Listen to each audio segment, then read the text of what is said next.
रूस में राष्ट्रपति चुनाव का जो सिलसिला है वो शुरू हो चुका है। ये 3 दिनों तक चलेगा। 15 मार्च से जो ये सिलसिला शुरू हुआ है वो 16 और 17 मार्च तक चलेगा और इसके तुरंत बाद जो है वो नतीजे का ऐलान होगा। और जैसा कि बार बार ये कहा जा रहा है कि राष्ट्रपति पुतिन एक बार फिर से जीत कर आएंगे, इस बात की पूरी संभावना है।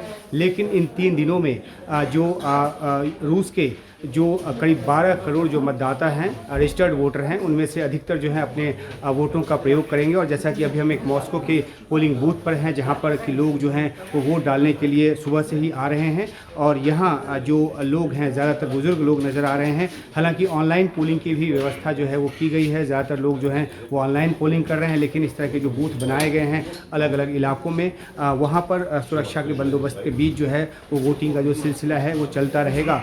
अब से पहले जो भी प्रेसिडेंशियल इलेक्शन हुए रूस में, वहाँ सिर्फ एक दिन में ही वोटिंग होती थी। लेकिन पहली बार है कि प्रेसिडेंशियल इलेक्शन में 3 दिनों तक जो वोट है वो होगा, 3 दिनों तक पोलिंग होगी। और इसके पीछे का जो एक कॉन्टेक्स्ट है वो ये है कि 2020 में जब एक रेफरेंडम हो रहा था यहाँ रूस में, जिसमें कि संविधान में बदलाव होना था, संशोधन होना था और इसके ज़रिए राष्ट्रपति पुतिन को 2 और कार्यकाल जो है वो मिलना तय होना था। तो उस दौरान जो रेफरेंडम हो रहा था तब कोरोना पैंडेमिक था और इस वजह से कई दिनों तक जो रेफरेंडम है वो किया गया। और हालांकि अब पैंडेमिक की जो सिचुएशन है वो ख़त्म हो चुकी है, लेकिन उसके बावजूद जो है वो 3 दिनों की जो वोटिंग है वो यहाँ पर रखी गई है। इससे कुछ अपोजिशन लीडर्स जो हैं उन्होंने इसमें नाराज़गी भी जताई, लेकिन अब यहाँ जो वोटिंग का सिलसिला है वो चल रहा है।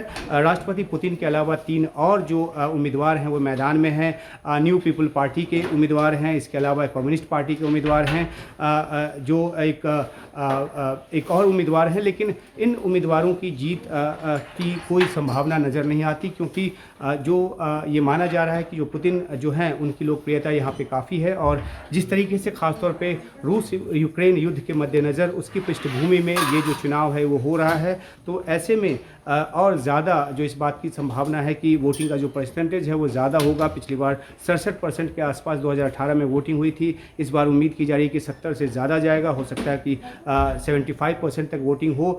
तो ये जो वोटिंग है वो एक युद्ध के साये में हो रहा है।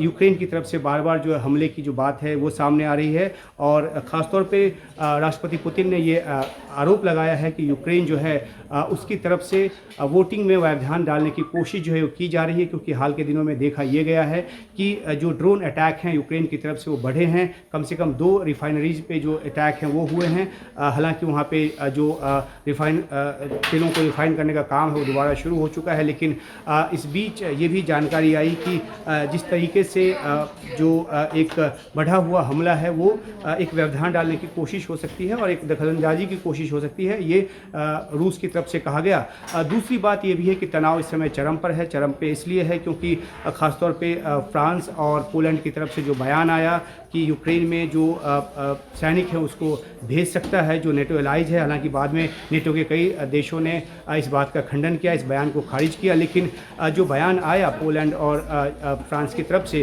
उसने काफ़ी ज़्यादा जो नाराज़गी है रूस में पैदा की। खासतौर पे खुद राष्ट्रपति पुतिन ने जो एक दिन पहले रूसी मीडिया को इंटरव्यू दिया था उसमें उन्होंने इस बात पे जोर दिया कि अगर अमेरिका या पश्चिमी देश जो हैं यूक्रेन में सेना भेजते हैं तो जो रूस है वो परमाणु युद्ध के लिए तैयार है। हालांकि उन्होंने इस बात को भी जोड़ा कि रूस नहीं चाहता कि यूक्रेन में परमाणु हथियार जो इस्तेमाल किए जाएं। लेकिन जाहिर सी बात है कि अगर जिस तरीके से नेटो के कई एलाइज कंट्रीज़ की तरफ से बयान आ रहे हैं तो उसके बाद जो रूस जो है वो अपनी प्रतिरक्षा के कदम जो उठाने के लिए स्वतंत्र है। और इसी तत्वावधान में राष्ट्रपति पुतिन की तरफ से ये बयान आया। तो एक तरफ युद्ध का साया है, दूसरी तरफ जो ये प्रेसिडेंशियल इलेक्शन है वो चल रहा है। संभावना पूरी है कि राष्ट्रपति पुतिन दोबारा चुनकर आएंगे।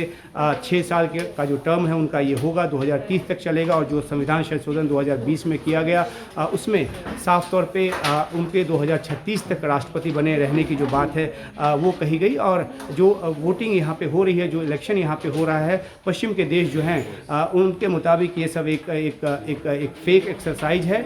लेकिन रूस का अपना एक सिस्टम है और उस सिस्टम के तहत यहाँ पे पोलिंग जो है वो हो रही है। 3 और उम्मीदवार हैं, लेकिन राष्ट्रपति पुतिन के एक बार फिर चुने जाने की बात जो है यहाँ पर की जा रही है। तो हम आपके लिए रूस से खासतौर पे मॉस्को से इस चुनाव के अपडेट को लेकर आते रहेंगे। फिलहाल शुक्रिया। मॉस्को से उमाशंकर सिंह, NDTV इंडिया।